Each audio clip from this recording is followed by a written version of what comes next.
Как отрегулировать рулевую рейку, если на ней появился стук? Но стук может быть по двум причинам. У вас может быть втулка на пассажирской стороне, так как эта сторона длиннее, и там часто разбивается второпластовая втулка, с той стороны. Это водительская сторона. Если со втулкой все в порядке, то у нас есть регулировочная гайка, которая прижимает саму рейку с зубьями к червяку. И убирает между ними люфт.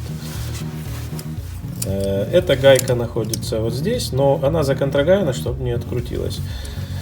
Открутить ее можно вот таким образом.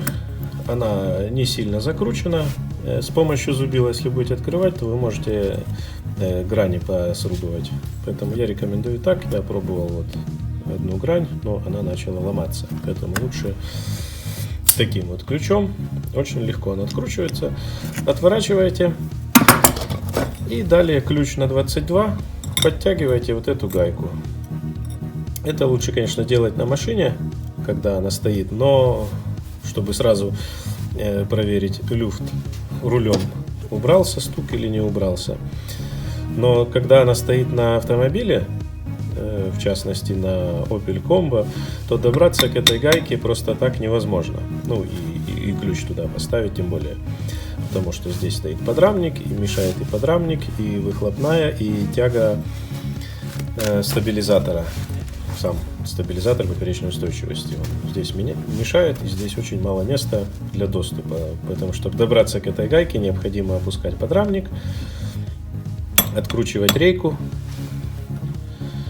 и тогда появляется доступ. Это много работы, так как нужно снимать и выхлопную, отодвигать в сторону, и подушки двигателя снимать. Если вдруг уже у вас такая проблема, то тогда вы просто поджимаете эту гайку, много крутить не надо, отметьте начальное положение, где она была, и немножко по часовой стрелке доворачивайте и проверяйте, убрался стук или нет. Вот такая простая регулировка.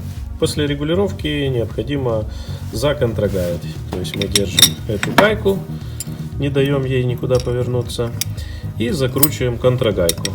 И вместе друг напротив друга. То есть это у нас остается на месте, а эту закручиваем.